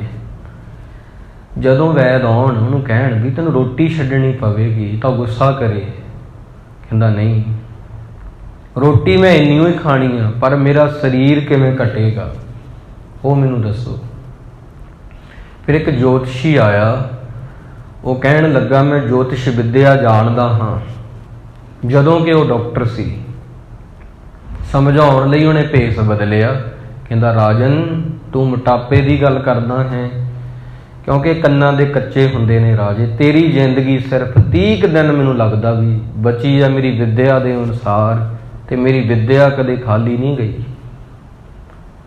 ਰਾਜਾ ਕਹਿੰਦਾ ਇਹਨੂੰ ਕੈਦ ਕਰ ਦਿਓ, ਜੇ 30 ਦਿਨਾਂ ਬਾਅਦ ਕੁਝ ਮੈਨੂੰ ਨਾ ਹੋਇਆ, ਮੈਨੂੰ ਸੂਲੀ ਤੇ ਚੜਾ ਦੂੰਗਾ। ਗੁੱਸੇ ਵਾਲਾ ਸੀ ਤਾਂ ਉਹਨੂੰ ਕੈਦ ਕਰਕੇ ਰੱਖਿਆ ਗਿਆ। ਹੁਣ ਫਿਕਰਾਂ 'ਚ ਵੀ ਪੈ ਗਿਆ ਵੀ ਇਹ ਜੋਤਸ਼ੀ ਵਾਕਈ ਸੱਚ ਨਾ ਕਿਤੇ ਕਹਿੰਦਾ ਹੋਵੇ। ਹੌਲੀ ਹੌਲੀ ਭੁੱਖ ਮਰਦੀ ਗਈ। ਜਿਵੇਂ ਜਿਵੇਂ ਉਹਨੂੰ ਯਾਦ ਆਇਆ, ਮੈਂ ਪ੍ਰਾਹੁਣਾ ਹੀ ਆ, ਬਸ 30 ਦਿਨਾਂ ਦਾ ਮਹਿਮਾਨ ਆ। ਗੁਰੂ ਸਾਹਿਬ ਜੀ ਇੱਥੇ ਕਹਿੰਦੇ ਨੇ ਹੋਏ ਰਹੋ ਮਹਿਮਾਨ। ਭੁੱਖ ਘਟਦੀ ਗਈ, ਘਟਾਉਣੀ ਨਹੀਂ ਪਈ, ਆਪੇ ਹੀ ਘਟ ਗਈ। ਸੱਚ ਦੀ ਸਮਝ ਆਉਂਦਿਆਂ, ਹੀਰਾ ਹੱਥ ਆਉਂਦਿਆਂ, ਕੌਡੀਆਂ ਆਪੇ ਹੀ ਛੁੱਟ ਜਾਂਦੀਆਂ ਨੇ ਹੱਥੋਂ। ਜਦੋਂ ਪਤਾ ਲੱਗਦਾ ਇੱਕ ਹੱਥ 'ਚ ਹੀਰਾ ਮੇਰੇ, ਇੱਕ ਹੱਥ 'ਚ ਕੌਡੀ ਆ, ਜਦੋਂ ਤਾਂ ਉਹਨਾਂ ਦੀ ਪਛਾਣ ਨਹੀਂ, ਉਦੋਂ ਤਾਂ ਦੋਨੋਂ ਇੱਕੋ ਜਿਹੇ ਆ। ਜਦੋਂ ਪਤਾ ਲੱਗਿਆ ਹੀਰਾ ਹੀਰਾ, ਕੌਡੀ ਕੌਡੀ ਆ, ਕਹਿਣਾ ਨਹੀਂ ਪੈਣਾ ਕੌਡੀ ਹੱਥੋਂ ਸੁੱਟ ਦੇ, ਕੌਡੀ ਆਪੇ ਡਿੱਗ ਪੈਂਦੀ ਹੈ। ਪਛਾਣ ਆ ਗਈ ਕਿ ਮੈਂ 30 ਦਿਨਾਂ ਦਾ ਬਸ ਮਹਿਮਾਨ ਆ। ਰੋਜ਼ ਦਿਨ ਗਿਣਨ ਲੱਗਿਆ ਤੇ ਭੁੱਖ ਜਿਹੜੀ ਘਟਣ ਲੱਗ ਗਈ। ਹੌਲੀ ਹੌਲੀ ਮੋਟਾਪਾ, ਫਰਕ ਪੈਣਾ ਸ਼ੁਰੂ ਹੋ ਗਿਆ, ਵਜਨ ਘਟ ਗਿਆ। 31 ਦਿਨ ਹੋ ਗਏ, ਕੁਝ ਨਹੀਂ ਹੋਇਆ ਉਹਨੂੰ, ਕੁਝ ਵੀ ਨਹੀਂ ਹੋਇਆ। ਕਹਿੰਦਾ ਲਿਆਓ ਜੋਤਸ਼ੀ ਨੂੰ ਮਾਰਨਾ, ਹੁਣ ਸੂਲੀ ਤੇ ਚੜਾਉਣਾ। ਝੂਠ ਬੋਲਿਆ ਇਹਨੇ, ਕੁਫਰ ਤੋਲਿਆ। ਲਿਆਂਦਾ ਗਿਆ। ਉਹ ਜੋਤਸ਼ੀ ਕਹਿਣ ਲੱਗਾ, ਕਹਿੰਦਾ ਰਾਜਨ ਸੂਲੀ ਤੇ ਤਾਂ ਚੜਾਓ, ਪਹਿਲਾਂ ਸ਼ੀਸ਼ਾ ਲਿਆ ਕੇ ਆਪਣੀ ਉਹ ਸ਼ਕਲ ਦੇਖੋ, ਆਪਦਾ ਵਜਨ ਤੋਲੋ, ਤੁਹਾਡਾ ਕਿੰਨਾ ਫਰਕ ਪੈ ਗਿਆ। ਤੁਸੀਂ ਕਹਿੰਦੇ ਸੀ ਕੋਈ ਚਾਹੀਦਾ ਜਿਹੜਾ ਮੈਨੂੰ ਪਤਲਾ ਕਰੇ, ਵਜਨ ਘਟਾਵੇ। ਮੈਂ ਇੱਕ ਡਾਕਟਰ ਹਾਂ, ਮੈਂ ਕੋਈ ਜੋਤਸ਼ੀ ਨਹੀਂ। ਤੇ ਮੈਂ ਆ ਕੇ ਤੁਹਾਨੂੰ ਬਸ ਇੱਕ ਸਿੱਖਿਆ ਹੀ ਦਿੱਤੀ ਆ ਕਿ ਇਵੇਂ ਭੋਜਨ ਤੋਂ ਇੱਕ ਵੀ ਭੁੱਖ ਤੋਂ ਇੱਕ ਵੀ ਬੁਰਕੀ ਵੱਧ ਖਾਓਗੇ ਰੋਟੀ ਦੀ, ਉਹ ਫਿਰ ਭਾਰ ਵਧਾਵੇਗੀ ਨਾ ਕਿ ਘਟਾਵੇਗੀ, ਉਹ ਬਿਮਾਰੀ ਲਾ ਦੇਗੀ। ਫਰੀਦਾ ਰੁੱਖੀ ਸੁੱਖੀ ਖਾਏ ਕੈ, ਠੰਡਾ ਪਾਣੀ ਪੀਓ, ਦੇਖ ਪਰਾਈ ਚੋਪੜੀ ਨਾ ਤਰਸਾਏ ਜੀਓ। ਬਾਬਾ ਹੋਰ ਖਾਣਾ ਖੁਸ਼ੀ ਖੁਆਰ, ਹੋਰ ਖਾਣਾ, ਭੁੱਖ ਤੋਂ ਵੱਧ ਕੇ ਖਾਣਾ, ਹੋਰ ਖਾਣਾ ਖੁਆਰ ਕਰਦਾ ਹੈ ਬੰਦੇ ਨੂੰ। ਜਿਤ ਖਾਧੈ ਤਨ ਪੀੜੀਐ, ਮਨ ਮਹਿ ਚਲੇ ਵਿਕਾਰ। ਜਿਹਨੂੰ ਖਾ ਕੇ ਤਨ ਪੀੜਿਆ ਜਾਂਦਾ ਹੈ, ਤਨ ਹੀ ਨਹੀਂ ਪੀੜਿਆ ਜਾਂਦਾ, ਮਨ 'ਚ ਵਿਕਾਰ ਚੱਲਦੇ ਨੇ ਰਾਜਨ ਜੀ। ਇਸ ਕਰਕੇ ਤੁਸੀਂ ਆਪਣੀ ਆਦਤ ਬਦਲੋ। ਫਿਰ ਉਹ ਰਾਜਾ, ਉਹਨੂੰ ਥੋੜਾ ਹੋਇਆ ਕਿ ਇਹਨੇ ਮੈਨੂੰ ਬਦਲਣ ਲਈ ਝੂਠ ਬੋਲਿਆ, ਇਹ ਝੂਠ ਨਹੀਂ, ਫਿਰ ਇਹਨੂੰ ਬਦਲਤਾ ਤਾਂ ਉਹਨੇ ਉਹਨੂੰ ਇਨਾਮ ਦੇ ਕੇ ਨਿਵਾਜਿਆ। ਰਾਜੇ ਦੀ ਜ਼ਿੰਦਗੀ 'ਚ ਫਰਕ ਕਦੋਂ ਪਿਆ? ਜਦੋਂ ਉਹ ਮਹਿਮਾਨ ਦੀ ਤਰ੍ਹਾਂ ਰਹਿਣ ਲੱਗਾ। ਆਸਾ ਮਨਸਾ ਜਲਾਏ ਤੂੰ, ਹੋਏ ਰਹੋ ਮਹਿਮਾਨ, ਮਹਿਮਾਨਾਂ ਦੀ ਤਰ੍ਹਾਂ ਰਹੋ। 4 ਦਿਨ ਘਰ ਵਿੱਚ ਪ੍ਰਾਹੁਣੇ ਆ ਜਾਂਦੇ ਨੇ, ਆਪਾਂ ਬੜੇ ਸਲੀਕੇ ਨਾਲ ਉਹਨਾਂ ਨਾਲ ਪੇਸ਼ ਆਉਂਦੇ ਹਾਂ। ਜੇ ਉਹ ਬੰਦਿਆਂ ਨੂੰ ਸਦਾ ਲਈ ਰਹਿਣਾ ਪੈ ਜੇ ਫਿਰ ਬੜੀ ਪਰੇਸ਼ਾਨੀ ਹੋ ਜਾਂਦੀ ਹੈ। ਗੌਰ ਨਾਲ ਸੁਣਿਓ ਇਸ ਗੱਲ ਨੂੰ। 4 ਦਿਨ ਪ੍ਰਾਹੁਣੇ ਆ ਜਾਣ, ਅਸੀਂ ਬੜੇ ਸਲੀਕੇ ਨਾਲ, ਬੜੀ ਤਮੀਜ਼ ਨਾਲ ਉਹਨਾਂ ਨਾਲ ਪੇਸ਼ ਆਵਾਂਗੇ। ਜੇ ਉਹੀ ਬੰਦਿਆਂ ਨੂੰ ਸਦਾ ਰਹਿਣਾ ਪੈ ਜੇ ਤਾਂ ਫਿਰ ਕੀ ਕਰਦੇ ਆ? ਫਿਰ ਥੋੜ੍ਹੀ ਮੁਸ਼ਕਲ ਹੋ ਜਾਏਗੀ, ਫਿਰ ਸਮੱਸਿਆ ਹੋ ਜਾਏਗੀ, ਫਿਰ ਲੜਾਈ ਹੋਵੇਗੀ, ਕਲੇਸ਼ ਹੋਵੇਗਾ। ਅਸੀਂ ਸਲੂਕ ਉਦੋਂ ਹੀ ਕਰਦੇ ਹਾਂ ਸਹੀ ਜਦੋਂ ਸਾਹਮਣੇ ਵਾਲੇ ਨੂੰ ਮਹਿਮਾਨ ਮੰਨਦੇ ਹਾਂ। ਤੇ ਜੇ ਤੁਸੀਂ ਆਪਣੇ ਆਪ ਨੂੰ ਮਹਿਮਾਨ ਮੰਨ ਲਓ ਕਿ ਮੈਂ ਮਹਿਮਾਨ ਆ 4 ਦਿਨਾਂ ਦਾ, ਫਿਰ ਗੁਰੂ ਸਾਹਿਬ ਜੀ ਕਹਿੰਦੇ ਝਗੜੇ ਨਹੀਂ ਹੋਣਗੇ। ਮਹਿਮਾਨਾਂ ਦੀ ਤਰ੍ਹਾਂ ਰਹਿਣਾ ਸਿੱਖੋ। ਇਸ ਕਰਕੇ ਅੱਗੇ ਕਹਿੰਦੇ ਨੇ, ਸਹਿਜੇ ਜਾਗੇ ਸਹਿਜੇ ਸੋਵੈ, ਗੁਰਮੁਖ ਅਣਦਿਨ ਔਸਤਤ ਹੋਵੈ। ਗੁਰਮੁਖ ਦਾ ਜਾਗਣਾ ਬਿਲਕੁਲ ਸਹਿਜ ਹੁੰਦਾ ਹੈ। ਉਹਦੇ ਜਾਗਣ ਦੇ ਵਿੱਚ ਸਹਿਜ ਹੁੰਦਾ, ਇਤਨਾ ਉਹਦੇ ਕੋਲ ਬੈਠਿਆਂ ਤੁਹਾਨੂੰ ਸਹਿਜ ਆਉਣਾ ਸ਼ੁਰੂ ਹੋਵੇਗਾ। ਗੁਰਮੁਖ ਦਾ ਸੌਣਾ ਵੀ ਸਹਿਜ ਆ। ਕਿਉਂ ਸਹਿਜ ਆ? ਉਹਦੇ ਸੌਣ ਦੇ ਵਿੱਚ ਕੋਈ ਬੁਰੇ ਖਿਆਲਾਤ ਨਹੀਂ ਹੈਗੇ, ਉਹਦੇ ਸੌਣ ਦੇ ਵਿੱਚ ਕੋਈ ਚਿੰਤਾ ਨਹੀਂ ਹੈਗੀ। ਇਵੇਂ ਸ਼ਾਇਦ ਤੁਸੀਂ ਵੱਧ ਸਮਝੋਗੇ ਇਸ ਗੱਲ ਨੂੰ। ਮੈਂ ਇੱਕ ਚੀਜ਼ ਨੂੰ ਫੜਿਆ ਹੋਇਆ ਅੰਦਰ, ਮੇਰੀ ਜ਼ਿੰਦਗੀ ਵਿੱਚ ਮੇਰੇ ਨਾਲ ਇਉਂ ਕਿਉਂ ਹੋ ਗਿਆ, ਇਉਂ ਕਿਉਂ ਹੋ ਗਿਆ, ਇਉਂ ਕਿਉਂ ਹੋ ਗਿਆ ਮੇਰੀ ਜ਼ਿੰਦਗੀ 'ਚ, ਕਿਉਂ ਮੇਰੀ ਜ਼ਿੰਦਗੀ ਇਵੇਂ ਦੀ ਆ, ਅੱਗੇ ਮੇਰੀ ਜ਼ਿੰਦਗੀ 'ਚ ਪਤਾ ਨਹੀਂ ਕੀ ਹੋਣਾ।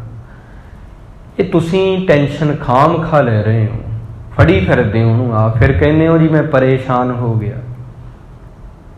ਪਹਿਲਾਂ ਆਪ ਹੀ ਆਪਾਂ ਗਲਤ ਕਰਦੇ ਹਾਂ, ਫਿਰ ਕਹਿੰਦੇ ਅਸੀਂ ਇਵੇਂ ਦੇ ਹੋ ਗਏ।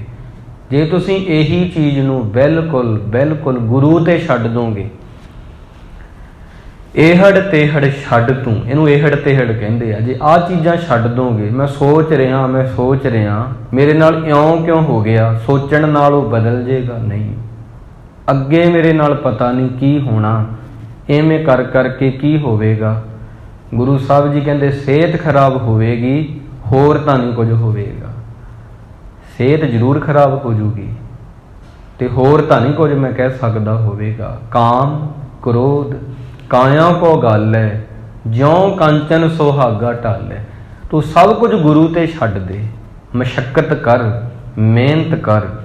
ਭਾਗਵਤ ਗੀਤਾ ਵਿੱਚ ਇੱਕ ਹੀ ਬੋਲ ਆ, ਬੜਾ ਸੁੰਦਰ ਆ, ਕਹਿੰਦੇ ਕਰਮ ਕਰੋ ਫਲ ਦੀ ਚਿੰਤਾ ਨਾ ਕਰੋ। ਕ੍ਰਿਸ਼ਨ ਕਹਿੰਦਾ ਹੈ ਅਰਜਨ ਨੂੰ। ਜੰਗ ਦੇ ਮੈਦਾਨ ਵਿੱਚ ਕਹਿੰਦੇ ਨੇ ਕਿ ਜਿਹੜੇ ਤੇਰੇ ਸਾਹਮਣੇ ਨੇ ਇਹਨਾਂ ਨੂੰ ਮਾਰਨਾ ਪੈਣਾ। ਅਰਜਨ ਜਿਹੜਾ ਹੈ ਉਹਨੇ ਹਥਿਆਰ ਸੁੱਟੇ, ਕਹਿੰਦਾ ਨਹੀਂ ਮੈਂ ਨਹੀਂ, ਆਪਣਿਆਂ ਨੂੰ ਮੈਂ ਨਹੀਂ ਮਾਰ ਸਕਦਾ। ਤਾਂ ਕ੍ਰਿਸ਼ਨ ਕਹਿੰਦਾ ਹੈ ਤੈਨੂੰ ਮਾਰਨਾ ਪਵੇਗਾ ਇਹਨਾਂ ਨੂੰ, ਨਹੀਂ ਤੈਨੂੰ ਮਾਰ ਦੇਣਗੇ। ਇਹ ਤੇਰੇ ਕੌਰਵ ਤੇਰੇ ਭਰਾ ਨੇ, ਮੈਂ ਮੰਨਦਾ, ਪਰ ਤੈਨੂੰ ਮਾਰਨਾ ਪਵੇਗਾ। ਜਦੋਂ ਅਰਜਨ ਨੂੰ ਗਿਆਨ ਹੁੰਦਾ ਹੈ, ਕੁਰੂਕਸ਼ੇਤਰ ਦੇ ਮੈਦਾਨ ਦੇ ਵਿੱਚ ਉਹਨੇ ਸੁੱਟੇ ਹੋਏ ਹਥਿਆਰ ਜਿਹੜੇ ਸੁੱਟੇ ਸੀ ਚੁੱਕ ਲਏ। ਅਸ਼ੋਕ ਨੂੰ ਜਦੋਂ ਗਿਆਨ ਹੁੰਦਾ ਹੈ, ਉਦੋਂ ਉਹਨੇ ਕੀ ਕੀਤਾ? ਚੁੱਕੇ ਹੋਏ ਹਥਿਆਰ ਸੁੱਟੇ ਨੇ। ਤਾਂ ਗੱਲ ਕਦੋਂ ਕਿੱਥੇ ਕਿਹੜੀ ਢੁਕਵੀਂ ਆ ਇਹਨੂੰ ਦੇਖਣਾ ਹੁੰਦਾ, ਕਿਵੇਂ ਵਰਤਣਾ। ਅਸੀਂ ਆਪਦੀਆਂ ਚਿੰਤਾਵਾਂ ਨੂੰ ਜਦੋਂ ਛੱਡਣਾ ਉਹ ਫੜੀ ਫਿਰਦੇ ਆ। ਜਿਹੜੀ ਚੀਜ਼ ਬਾਰੇ ਸੋਚਣਾ ਕਿ ਮੇਰੀ ਜ਼ਿੰਦਗੀ ਲੰਘਦੀ ਜਾਂਦੀ ਆ, ਮੈਂ ਬੰਦਗੀ ਨਹੀਂ ਕਰ ਰਿਹਾ, ਉਹ ਨਹੀਂ ਕਰ ਰਹੇ। ਅਸ਼ੋਕ ਨੂੰ ਜਦੋਂ ਕਿਲਿੰਗਾ ਦੇ ਵਿੱਚ ਗਿਆਨ ਹੋਇਆ ਹੈ, ਚੁੱਕੇ ਹਥਿਆਰ ਉਹਨੇ ਸੁੱਟ ਤੇ ਧਰਮੀ ਬਣ ਗਿਆ। ਅਰਜਨ ਨੂੰ ਲੋੜ ਸੀ ਹਥਿਆਰ ਚੁੱਕਣ ਦੀ, ਉਹਨੇ ਸੁੱਟੇ ਹਥਿਆਰ ਜਦੋਂ ਚੁੱਕੇ ਉਦੋਂ ਹੀ ਉਹ ਅਰਜਨ ਬਣਿਆ। ਮੈਂ ਕਹਿਣਾ ਦਰਅਸਲ ਇਹ ਚਾਹ ਰਿਹਾ ਤਾਂ ਉਦਾਹਰਨਾਂ ਨੇ, ਇੱਕ ਜਿਹੜੀ ਚੀਜ਼ ਦੀ ਚਿੰਤਾ ਕਰਨੀ ਉਹ ਨਹੀਂ ਕਰਦੇ ਕਿ ਮੇਰੀ ਜ਼ਿੰਦਗੀ ਇੰਨੀ ਲੰਘ ਗਈ। ਕਾਲੀ ਹੂੰ ਫਨ ਧੌਲੇ ਆਏ, ਧੌਲੇ ਆਉਣ ਵਾਲੇ ਹੋ ਗਏ ਜਾਂ ਆ ਗਏ ਨੇ, ਬੰਦਗੀ ਨਹੀਂ ਕੀਤੀ। ਜਿਹੜੀਆਂ ਚੀਜ਼ਾਂ ਨੇ ਮੇਰਾ ਸਰੀਰ ਖਰਾਬ ਕਰਨਾ, ਮੇਰੇ ਨਾਲ ਇਉਂ ਕਿਉਂ ਹੋ ਗਿਆ, ਅੱਗੇ ਕੀ ਹੋਣਾ, ਤਾਂ ਇਹਨੂੰ ਗੁਰੂ ਸਾਹਿਬ ਜੀ ਕਹਿੰਦੇ ਇਹਨਾਂ ਚੀਜ਼ਾਂ 'ਚ ਤੂੰ ਪਿਆ। ਇੱਕ ਕਹਾਣੀ ਕਹਾਂ ਤੁਹਾਨੂੰ ਹੋਰ ਸਮਝ ਆ ਜਾਏਗੀ। ਮੈਂ ਜਪਜੀ ਸਾਹਿਬ ਦਾ ਟੀਕਾ ਪੜ੍ਹ ਰਿਹਾ ਸੀ, ਆਚਾਰੀਆ ਰਜਨੀਸ਼ ਨੇ ਕੀਤਾ ਹੈ। ਜਪਜੀ ਸਾਹਿਬ ਦੇ ਟੀਕੇ ਬਹੁਤ ਸੰਤਾਂ ਨੇ ਕੀਤੇ ਨੇ, ਸਨਾਤਨੀਆਂ ਨੇ ਕੀਤੇ ਨੇ, ਵਿਨੋਬਾ ਭਾਵੇ ਨੇ ਕੀਤੇ ਨੇ, ਪ੍ਰੋਫੈਸਰ ਸਾਹਿਬ ਸਿੰਘ ਜੀ ਨੇ ਕੀਤਾ ਹੈ, ਫਰੀਦਕੋਟੀਆਂ ਨੇ ਕੀਤਾ ਹੈ। ਆਚਾਰੀਆ ਰਜਨੀਸ਼ ਦਾ ਟੀਕਾ ਬਹੁਤ ਖੋਜੀ ਉਹਨੂੰ ਪੜ੍ਹਦੇ ਨੇ ਤੇ ਕਹਿੰਦੇ ਨੇ ਕਮਾਲ ਕਰ ਦਿੱਤੀ। ਕਹਿੰਦੇ ਇੱਕ ਜਨੈਦ ਫਕੀਰ ਹੋਇਆ, ਉਹਨੇ ਕਹਾਣੀ ਲਿਖੀ ਵਿੱਚ, ਗਾਥਾ ਲਿਖੀ ਫਕੀਰ ਦੀ। ਉਹ ਆਪਦੇ ਮੁੰਡੇ ਨੂੰ ਬਹੁਤ ਪਿਆਰ ਕਰਦਾ ਸੀ, ਸਾਰੇ ਹੀ ਕਰਦੇ ਨੇ। 9 ਸਾਲ ਦੀ ਉਹਦੀ ਉਮਰ ਸੀ ਬੱਚੇ ਦੀ, ਤੇ ਉਹ ਗੁਜ਼ਰ ਗਿਆ। ਜਦੋਂ ਉਹਨੂੰ ਦਫਨ ਕਰਕੇ ਆਉਂਦੇ ਨੇ, ਉਹਦੀ ਪਤਨੀ ਜਿਹੜੀ ਆ ਸ਼ਾਮ ਨੂੰ ਕਹਿੰਦੀ ਆ, ਜਦੋਂ ਲੋਕ ਘਰੋਂ ਘਰੀ ਚਲੇ ਜਾਂਦੇ ਨੇ, ਕਹਿੰਦੀ ਜਨੈਦ ਮੈਂ ਸੋਚਿਆ ਸੀ ਤੂੰ ਪਾਗਲ ਹੋ ਜਾਏਗਾ, ਤੂੰ ਆਪਣੇ ਬੇਟੇ ਨੂੰ ਬਹੁਤ ਪਿਆਰ ਕਰਦਾ ਸੀ, ਪਰ ਮੈਂ ਸੋਚਿਆ ਸੀ ਉਹਨੂੰ ਦਫਨਾ ਕੇ ਆਇਆ ਤੇ ਤੈਥੋਂ ਝੱਲਿਆ ਨਹੀਂ ਜਾਣਾ ਇਹ ਦੁੱਖ, ਤੂੰ ਪਾਗਲ ਹੋ ਜਾਏਗਾ, ਦੀਵਾਨਾ ਹੋ ਜਾਏਗਾ। ਜਨੈਦ ਨੇ ਬਹੁਤ ਸੋਹਣਾ ਉੱਤਰ ਦਿੱਤਾ, ਕਹਿਣ ਲੱਗਾ ਇੱਕ ਪਲ ਲਈ ਮੈਨੂੰ ਵੀ ਲੱਗਾ ਵੀ ਮੇਰੀ ਦੁਨੀਆ ਖਤਮ ਹੋ ਗਈ, ਜਿਵੇਂ ਬੰਦਾ ਕਹਿੰਦਾ ਮੈਂ ਤਾਂ ਖਤਮ ਹੋ ਗਿਆ। ਕਹਿੰਦਾ ਫਿਰ ਮੈਂ ਸੋਚਿਆ, ਹੇ ਖੁਦਾ, ਹੇ ਮਨਾ, 9 ਸਾਲ ਹੋ ਗਏ ਪੁੱਤਰ ਨੂੰ ਮਿਲੇ ਨੂੰ, ਜਦੋਂ ਮੈਨੂੰ ਨਹੀਂ ਮਿਲਿਆ ਸੀ ਅੱਜ ਤੋਂ ਪਹਿਲਾਂ 9 ਸਾਲ ਪਹਿਲਾਂ, ਉਦੋਂ ਵੀ ਆਪਾਂ ਦੋਨੇ ਰਹਿੰਦੇ ਸੀ, ਉਦੋਂ ਵੀ ਆਪਾਂ ਖੁਸ਼ ਸੀ। ਗੱਲ ਬੜੀ ਡੂੰਘੀ ਹੈ ਇਹ, ਬਹੁਤ ਜ਼ਿਆਦਾ। ਇਹ ਫਕੀਰ ਇੱਦਾਂ ਸੋਚਦੇ ਨੇ। ਕਹਿੰਦਾ ਹੁਣ ਉਹ ਆਇਆ, 9 ਸਾਲ ਰਿਹਾ ਆਪਣੇ 'ਚ, ਖੁਸ਼ ਰਹੇ ਆਪਾਂ, ਹੁਣ ਫਿਰ ਚਲਿਆ ਗਿਆ। ਤੇ ਮੈਂ ਸੋਚਿਆ ਜਿਹੜੀ ਚੀਜ਼ ਆ ਰਹੀ ਆ ਜਾ ਰਹੀ ਆ, ਸਦਾ ਨਹੀਂ ਟਿਕਣ ਵਾਲੀ, ਉਹਦੇ ਆਉਣ ਤੇ ਖੁਸ਼ ਕੀ ਹੋਣਾ, ਉਹਦੇ ਜਾਣ ਤੇ ਦੁਖੀ ਕੀ ਹੋਣਾ। ਜਿਸ ਕੀ ਵਸਤ ਸੋਈ ਲੈ ਜਾਏਗਾ, ਰੋਜ਼ ਕਿਸੇ ਸਿਉ ਕੀਜੈ। ਇਸ ਕਰਕੇ ਕਦੇ ਵੀ ਆਪਦੀ ਜ਼ਿੰਦਗੀ 'ਚ ਤੁਹਾਡੇ ਲੋਕ ਤੁਹਾਨੂੰ ਮਿਲਣਗੇ ਚਲੇ ਜਾਣਗੇ, ਮਿਲਣਗੇ ਚਲੇ ਜਾਣਗੇ, ਆਉਣਗੇ ਜਾਣਗੇ, ਕਦੇ ਦੁਖੀ ਨਾ ਹੋਇਓ। ਪਰ ਇਹ ਵੀ ਗੱਲ ਆ ਵੀ ਚਾਅ ਨਾ ਕਰ ਜੇ ਉਹਨਾਂ ਦੇ ਆਉਣ ਦਾ, ਫਿਰ ਦੁਖੀ ਹੋਵੋਗੇ। 9 ਸਾਲ ਦਾ ਪੁੱਤਰ ਜਨੈਦ ਕਹਿੰਦਾ ਗਿਆ ਕਿਆ ਕੀ ਖੁਦਾ ਤੇਰੀ ਰਜਾ ਹੈ। ਇਹਨੂੰ ਹੀ ਬੰਦਗੀ ਕਹਿੰਦੇ ਨੇ। ਰਜਾ 'ਚ ਰਹਿਣਾ ਹੀ, ਸਿੱਖੀ ਨੂੰ ਜਦੋਂ ਤੁਸੀਂ ਪੂਰਾ ਨਿਚੋੜਦੇ ਹੋ, ਉਹਦੇ ਅਰਕ ਕੱਢਦੇ ਹੋ, ਤਾਂ ਉਦੋਂ ਇੱਕ ਗੱਲ ਤੁਹਾਨੂੰ ਪਤਾ ਲੱਗੇਗੀ ਕਿ ਭਾਣਾ ਮੰਨਣਾ ਹੀ ਬੰਦਗੀ ਆ। ਪਰ ਇਹ ਸਿੱਧਾ ਨਹੀਂ ਮੰਨਿਆ ਜਾਂਦਾ। ਇਹਦੇ ਲਈ ਪਾਠ ਹੈ, ਕਥਾ ਹੈ, ਕੀਰਤਨ ਆ, ਸਿਮਰਨ ਆ, ਜਪ ਆ, ਸਿਫਤ ਆ, ਉਹਦੀ ਸਲਾਹ ਹੈ। ਇਹਦੇ ਲਈ ਇਹ ਸਭ ਕੁਝ ਆ। ਪਰ ਅਸਲ ਚੀਜ਼ ਜਿਵੇਂ ਕਹਿੰਦੇ ਆ ਅਰਕ ਕੱਢਿਆ, ਉਹ ਰਜਾ ਹੀ ਆ। ਰਜਾ ਵਿੱਚ ਰਹਿਣਾ ਹੀ ਬੰਦਗੀ ਆ। ਤਾਂ ਹੀ ਆਪਾਂ ਜਦੋਂ ਘਰ ਦੇ ਵਿੱਚ ਕੋਈ ਜੀਵ ਆ, ਸਾਡੇ ਨਾਲ ਦਾ ਸਰੀਰ ਆ, ਜਦੋਂ ਚਲਾਣਾ ਕਰ ਜਾਂਦਾ, ਉਦੋਂ 6ਵੇਂ ਪਾਤਸ਼ਾਹ ਜੀ ਉਹਨਾਂ ਨੇ ਜਿਹੜੀ ਮਰਿਆਦਾ ਚਲਾਈ, ਘਰ ਦੇ ਵਿੱਚ ਬਾਬਾ ਬੁੱਢਾ ਜੀ ਦੇ ਚਲਾਣੇ ਸਮੇਂ ਸਹਿਜ ਪਾਠ ਪ੍ਰਕਾਸ਼ ਕਰਵਾਉਣ ਦੀ, ਗੁਰੂ ਦੀ ਬਾਣੀ ਦਾ ਸਹਾਰਾ ਲੈਣ ਦੀ, ਉਹ ਤਾਂ ਹੀ ਆ ਅਸੀਂ ਰਜਾ 'ਚ ਆ ਜਾਈਏ, ਅਸੀਂ ਡੋਲੀਏ ਨਾ। ਇਹ ਗੁਰੂ ਸਾਹਿਬ ਜੀ ਸਾਨੂੰ ਕਹਿੰਦੇ ਨੇ। ਅੱਗੇ ਪੰਕਤੀਆਂ ਨੇ, ਗਿਆਨੀ ਜਾਗੇ ਸਵੇ ਸੁਭਾਏ, ਨਾਨਕ ਨਾਮ ਰਤਿਆਂ ਮਿਲ ਜਾ। ਗਿਆਨੀ ਜਿਹੜੇ ਬੰਦੇ ਨੇ, ਭਲੇ ਬੰਦੇ ਨੇ ਜਿਹੜੇ, ਉਹ ਸਹਿਜੇ ਸਹਿਜੇ ਜਾਗਦੇ ਨੇ, ਦੂਜਿਆਂ ਨੂੰ ਵੀ ਜਗਾਉਂਦੇ ਨੇ, ਨਾਮ ਦੇ ਵਿੱਚ ਰੱਤੇ ਨੇ, ਤੇ ਆਪਦੇ ਗੁਰੂ ਤੋਂ ਬਲ ਕੇ ਜਾਂਦੇ ਨੇ। ਪੌੜੀ ਸੇ ਹਰ ਨਾਮ ਤੇ ਆਵੇ ਜੋ ਹਰ ਰਤਿਆ। ਉਹੀ ਨਾਮ ਧਿਆਉਂਦੇ ਧਿਆਉਂਦੇ ਉਹਦੇ ਚ ਰੱਤੇ ਜਾਂਦੇ ਨੇ। ਹਰ ਇੱਕ ਧਿਆਵੇ ਇੱਕ ਇੱਕੋ ਹਰ ਸੱਤਿਆ। ਇੱਕ ਨੂੰ ਧਿਆਉਂਦੇ ਨੇ, ਇੱਕ ਨੂੰ ਯਾਦ ਕਰਦੇ ਨੇ, ਇੱਕੋ ਨੂੰ ਸਭ ਦੇ ਅੰਦਰ ਦੇਖਦੇ ਨੇ। ਇੱਕੋ ਵਰਤੈ ਇੱਕ ਇੱਕੋ ਉਤਪੱਤਿਆ। ਜੋ ਹਰ ਨਾਮ ਧਿਆਵੇ ਤਿੰਨ ਡਰ ਸੱਟ ਕੱਤਿਆ। ਜਿਹੜੇ ਨਾਮ ਨੂੰ ਧਿਆਉਂਦੇ ਨੇ ਉਹਨਾਂ ਨੂੰ ਕੋਈ ਡਰ ਨਹੀਂ ਹੁੰਦਾ, ਕਿਸੇ ਦਾ ਭੈ ਨਹੀਂ ਹੁੰਦਾ, ਪਰ ਫਿਰ ਉਹ ਪਿਆਰ ਨਾਲ ਰਹਿੰਦੇ ਨੇ। ਡਰਦੇ ਵੀ ਨਹੀਂ, ਡਰਾਉਂਦੇ ਵੀ ਨਹੀਂ ਕਿਸੇ ਨੂੰ। ਗੁਰਮਤੀ ਦੇਵੇ ਆਪ ਗੁਰਮੁਖ ਹਰ ਜਪਿਆ। ਇਹ ਗੁਰੂ ਵਾਲੀ ਮੱਤ ਗੁਰੂ ਆਪ ਹੀ ਆਪਣੇ ਸਿੱਖਾਂ ਨੂੰ ਦਿੰਦਾ ਹੈ। ਤੇ ਗੁਰਮੁਖ ਇਹਨੂੰ ਜਪ ਜਪ ਕੇ ਗੁਰਮੁਖ ਲਾਹਾ ਲੈ ਗਏ। ਮਨਮੁਖ ਚੱਲੇ ਮੂਲ ਗਵਾਏ ਜੀਓ। ਮਨਮੁਖ ਬੰਦੇ ਮੂਲ ਨੂੰ, ਅਸਲੀ ਚੀਜ਼ ਨੂੰ ਗਵਾ ਦਿੰਦੇ ਨੇ, ਗੁਰਮੁਖ ਲਾਹਾ ਲੈ ਕੇ ਚਲੇ ਜਾਂਦੇ ਨੇ। ਸੋ ਦੋ ਚੀਜ਼ਾਂ ਜਿਹੜੀਆਂ ਨੇ ਇਹਨਾਂ ਤੇ ਪੂਰਾ ਤੁਸੀਂ ਦੋਨਾਂ ਤੇ ਧਿਆਨ ਦੇਣਾ। ਦੋਨੋਂ ਹੀ ਬੰਦੇ ਨੂੰ ਦੁਖੀ ਕਰਦੀਆਂ ਨੇ, ਦੋਨੋਂ ਹੀ ਬੰਦੇ ਨੂੰ ਨਿਰਾਸ਼ ਕਰਦੀਆਂ ਨੇ ਤੇ ਦੋਨੋਂ ਹੀ ਬੰਦੇ ਨੂੰ ਸੁਖੀ ਕਰਦੀਆਂ ਨੇ। ਦਿਲ ਤੇ ਜੀਵ ਦੋ ਦੇਵਤੇ ਨੇ, ਦਿਲ ਤੇ ਜੀਵ। ਇੱਕ ਬੰਦੇ ਦਾ ਦਿਲ ਸਾਫ਼ ਆ ਪਰ ਉਹ ਜ਼ੁਬਾਨ ਤੋਂ ਕੌੜਾ ਬੋਲਦਾ, ਉਹ ਹਜੇ ਗੁਰੂ ਨੂੰ ਨਹੀਂ ਪਾਵੇਗਾ। ਕਈ ਬੰਦੇ ਇੱਦਾਂ ਦੇ ਹੈਗੇ ਨੇ, ਉਹ ਦਿਲ ਦੇ ਚੰਗੇ ਨੇ, ਐਸੀ ਕੋਈ ਗੱਲ ਨਹੀਂ, ਪਰ ਉਹਨਾਂ ਨੂੰ ਬੋਲਣਾ ਨਹੀਂ ਆਉਂਦਾ। ਇਹ ਵੀ ਮਹਾਰਾਜ ਨੂੰ ਮਾਫ ਕਰਨਾ, ਹਜੇ ਗੁਰੂ ਵਾਲਾ ਉਹਨਾਂ ਨੇ ਸੁਭਾਅ ਨਹੀਂ ਬਣਾਇਆ ਤੇ ਉਹ ਨਹੀਂ ਕਬੂਲ ਹੋਣਗੇ। ਮਿੱਠ ਬੋਲੜਾ ਜੀ ਹਰ ਸੱਜਣ ਸੁਆਮੀ ਮੋਰਾ। ਔ ਸੰਮਲ ਥੱਕੀ ਜੀ ਕਦੇ ਨਾ ਬੋਲੇ ਕੌਰਾ। ਗੁਰੂ ਦਾ ਸੁਭਾਅ ਹੈ ਮਿੱਠਾ ਬੋਲਣਾ, ਗੁਰੂ ਦਾ ਸੁਭਾਅ ਹੈ ਮਿੱਠਾ ਮਿੱਠਾ ਸਹਿਜੇ ਸਹਿਜੇ ਬੋਲਣਾ। ਜੇ ਸਿੱਖ ਦਾ ਦਿਲ ਤਾਂ ਸਾਫ਼ ਆ ਪਰ ਜ਼ੁਬਾਨ ਕੌੜੀ ਆ, ਹਜੇ ਵੀ ਉਹਦੇ ਡੇਰੇ ਦੂਰ ਹੀ ਨੇ। ਜੇ ਬੰਦੇ ਦੀ ਜ਼ੁਬਾਨ ਮਿੱਠੀ ਆ ਤੇ ਦਿਲ 'ਚ ਪਾਪ ਆ, ਐਸੇ ਬੰਦੇ ਵੀ ਕਦੇ ਨਹੀਂ ਪਾਉਣਗੇ ਰੱਬ ਨੂੰ। ਦਿਲ, ਬੰਦੇ ਦਾ ਮਨ ਤੇ ਬੰਦੇ ਦਾ ਹਿਰਦਾ ਇੱਕ ਹੀ ਚੀਜ਼ ਆ। ਦਿਲ ਕਹਿ ਲਓ, ਹਿਰਦਾ ਕਹਿ ਲਓ, ਮਨ ਕਹਿ ਲਓ। ਮਨ ਵੀ ਸਾਫ਼ ਹੋਣਾ ਜ਼ਰੂਰੀ ਆ, ਜ਼ੁਬਾਨ ਵੀ ਮਿੱਠੀ ਹੋਣੀ ਜ਼ਰੂਰੀ ਆ। ਸਿਮਰ ਸਿਮਰ ਸਿਮਰ ਗੁਰੇ ਆਪਣਾ। ਗੁਰੂ ਮਿੱਠਾ ਬੋਲਦਾ, ਮੈਂ ਕੌੜਾ ਬੋਲ ਰਿਹਾ। ਇਹਦੇ ਅਰਥ ਇਹ ਆ ਕਿ ਮੈਂ ਹਜੇ ਪੂਰਾ ਇੱਕ ਮਿਕ ਨਹੀਂ ਹੋਇਆ। ਜਿਵੇਂ ਉਦਾਹਰਨ ਇਹ ਆ ਦਿੱਤੀ ਜਾ ਸਕਦੀ, ਤੇਲ ਆ, ਤੇਲ ਦੀਆਂ ਕੁਝ ਬੂੰਦਾਂ ਨੇ, ਪਾਣੀ ਵਿੱਚ ਪਾ ਦਈਏ, ਤੇਲ ਤੇਲ ਨਹੀਂ ਰਹਿਣਾ, ਪਾਣੀ ਪਾਣੀ ਨਹੀਂ ਰਹਿਣਾ। ਪਾਣੀ 'ਚ ਪਾਣੀ ਪਾਤਾ, ਪਾਣੀ 'ਚ ਪਾ ਦਿੱਤਾ, ਹੁਣ ਪਤਾ ਨਹੀਂ ਕਿ ਪਹਿਲਾ ਪਾਣੀ ਕਿਹੜਾ ਦੂਜਾ ਕਿਹੜਾ। ਅਵ ਧੋ ਜਾਏ ਚੜੇ ਸਿੰਘਾਸਨ, ਮਿਲੇ ਹੈ ਸਾਰੰਗ ਪਾਨੀ। ਰਾਮ ਕਬੀਰਾ ਏਕ ਪਏ ਹੈ ਕੋਈ ਨਾ ਸਕੈ ਪਛਾਨੀ।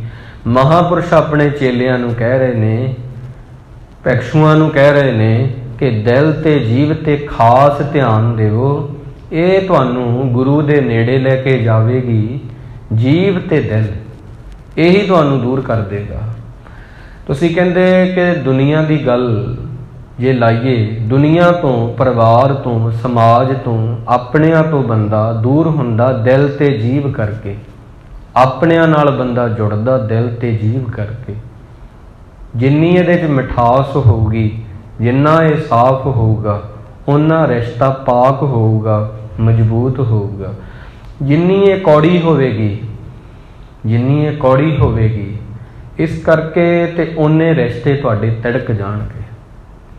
ਇੱਕ ਮੈਂ ਪੁਸਤਕ ਪੜ੍ਹ ਰਿਹਾ ਸੀ, ਉਹਦੇ ਵਿੱਚ ਹੈ ਬੜੀ ਸੱਚੀ ਗੱਲ ਲਿਖੀ ਹੋਈ। ਕਹਿੰਦੇ ਜਿਹੜੀ ਜੀਵ ਆ ਨਾ, ਇਹ ਸਦਾ ਗਿੱਲੀ ਰਹਿੰਦੀ ਆ, ਸਦਾ ਗਿੱਲੀ ਰਹਿੰਦੀ ਆ, ਤਾਂ ਹੀ ਇਹਦੇ ਤਿਲਕਣ ਦਾ ਡਰ ਬਣਿਆ ਰਹਿੰਦਾ। ਤਿਲਕ ਜਾਂਦੀ ਆ, ਫਿਸਲ ਜਾਂਦੀ ਆ। ਜਦੋਂ ਆਪਾਂ ਗੁਰੂ ਮਹਾਰਾਜ ਦੀ ਸ਼ਰਨ ਲੈਂਦੇ ਆ, ਇਹੜ ਤੇਹੜ ਛੱਡ ਤੂੰ ਗੁਰ ਕਾ ਸ਼ਬਦ ਪਛਾਣ, ਤਾਂ ਉਦੋਂ ਕੀ ਹੁੰਦਾ ਹੈ ਗੁਰੂ ਕੇ ਪਿਆਰਿਓ, ਉਦੋਂ ਆਪਾਂ ਜ਼ੁਬਾਨ ਦਾ ਸਹੀ ਇਸਤੇਮਾਲ ਕਰਨਾ ਸਿੱਖਦੇ ਹਾਂ। ਇਹੜ ਤੇਹੜ ਛੱਡ ਤੂੰ ਗੁਰ ਕਾ ਸ਼ਬਦ ਪਛਾਣ।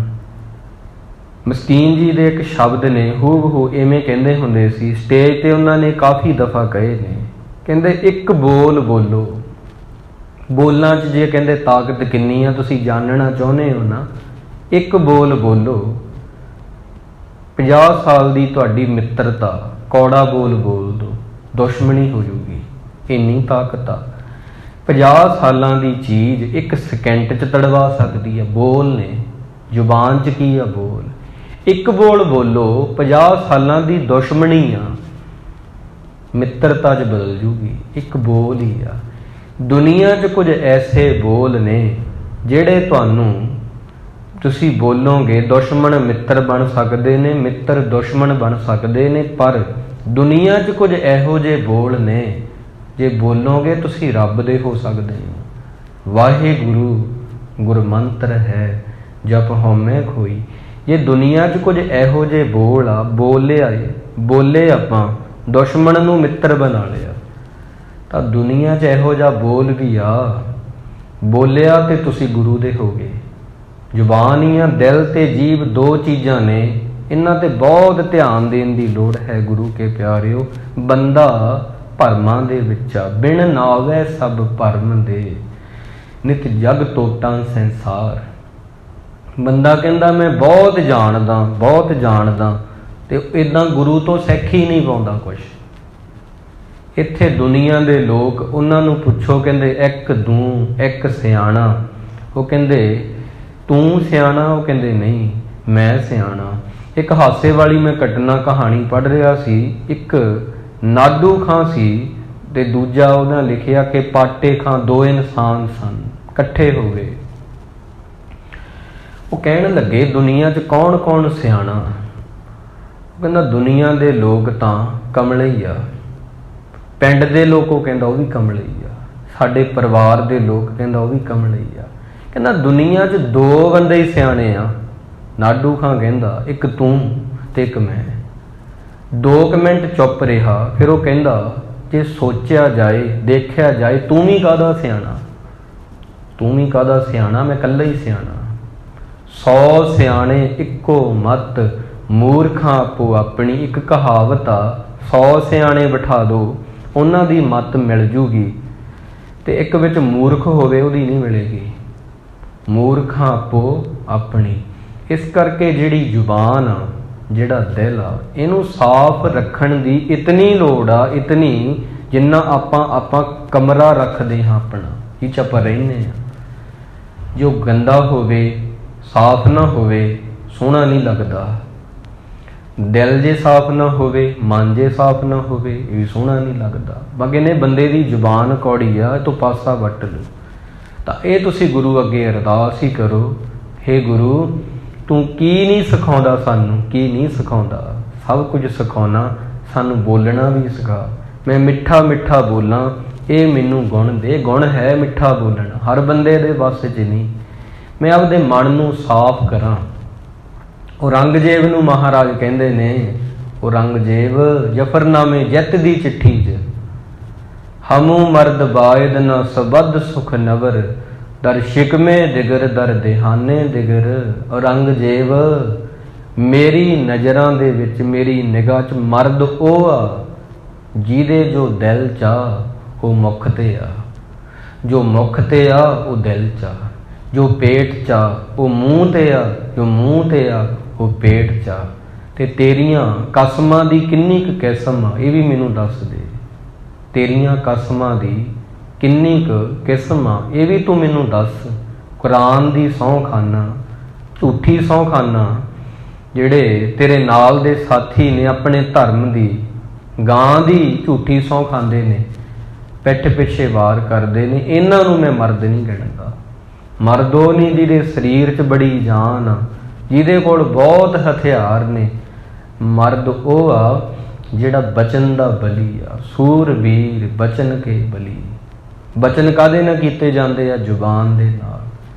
ਜਿਹਦੀ ਜ਼ੁਬਾਨ ਸਾਫ਼ ਆ, ਜੀਵ ਸਾਫ਼ ਆ, ਜਿਹਦਾ ਦਿਲ ਸਾਫ਼ ਆ, ਉਹੀ ਪਰਮਾਤਮਾ ਨੂੰ ਭਾਵੇਗਾ, ਦੂਜਾ ਬੰਦਾ ਨਹੀਂ ਭਾਵੇਗਾ। ਆਸਾ ਮਨਸਾ ਜਲਾਏ ਤੂੰ, ਹੋਏ ਰਹੋ ਮਹਿਮਾਨ, ਹੋਏ ਰਹੋ ਮਹਿਮਾਨ। ਜੇ ਤੁਸੀਂ ਐਵੇਂ ਵੀ ਆਓਗੇ ਨਾ ਗੁਰੂ ਕੋਲੇ, ਮੈਂ ਬਹੁਤ ਜਾਣਦਾ, ਮੈਂ ਬਹੁਤ ਜਾਣਦਾ, ਫਿਰ ਕਦੇ ਵੀ ਗੁਰੂ ਤੋਂ ਸਿੱਖ ਨਹੀਂ ਪਾਓਗੇ। जे इवें आवोगे मैं कुछ नहीं जानता, मैं कुछ नहीं जानता गुरु मैं अपना आप बदलना चाहना, उस दिन बदलाव आवेगा। एक गाथा कह के समाप्ति है। सूफी फकीर होया एक बायजीद उहदा नाम होया। कहंदा मैं मसीत विच जांदा सी, रोज़ एक अरदास करदा सी, हे खुदा तेरे च किन्नी ताकत आ, दुनिया बदल दे, संसार बदल दे, तू बहुत बड़ा की नहीं तू कर सकदा, दुनिया बदल दे।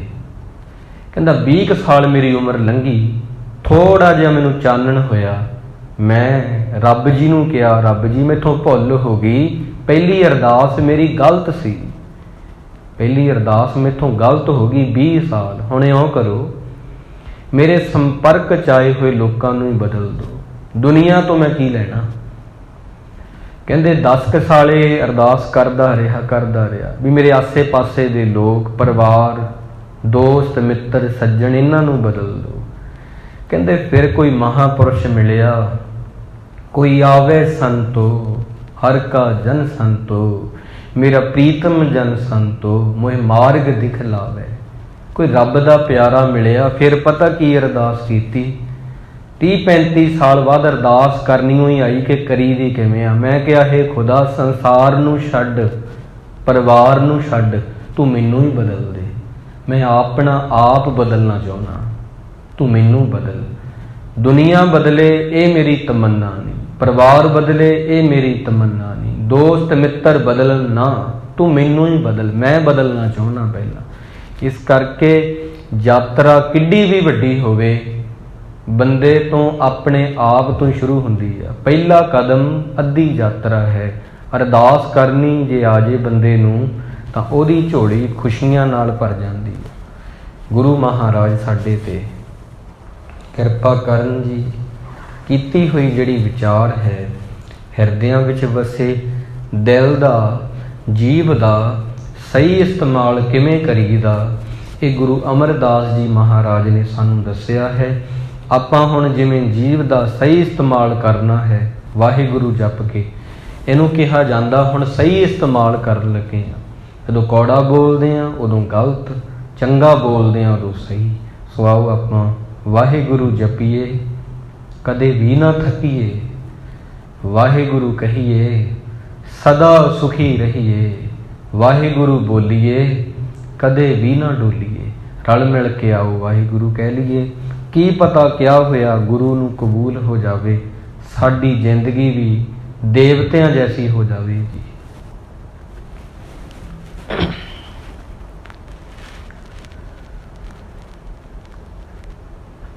वाहे गुरु वाहे गुरु वाहे गुरु वाहे गुरु वाहे गुरु वाहे गुरु वाहे गुरु वाहे गुरु वाहे गुरु वाहे गुरु वाहे गुरु वाहे गुरु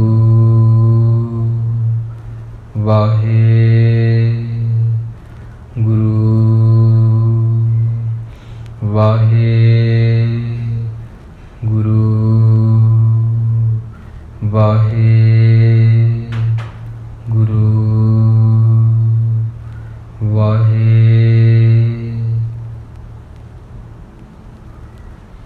वाहे ਗੁਰੂ ਵਾਹਿਗੁਰੂ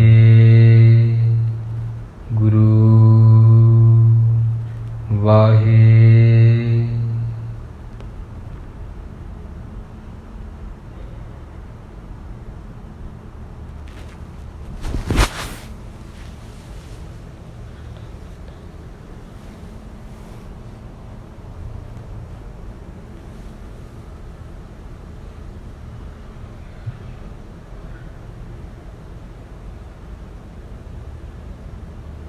ਦੇਹੋ ਸੱਜਣੇ ਸੀਸੜੀਆਂ, ਜਿਉ ਹੋਵੇ ਸਾਹਿਬ ਸਿਉ ਮੇਲ, ਜਿਉ ਹੋਵੇ ਸਾਹਿਬ ਸਿਉ ਮੇਲ। ਵਾਹਿਗੁਰੂ ਜੀ ਕਾ ਖਾਲਸਾ, ਵਾਹਿਗੁਰੂ ਜੀ ਕੀ ਫਤਿਹ। ਤੂੰ ਠਾਕੁਰ ਕੀ ਵੈਰਦਾਸ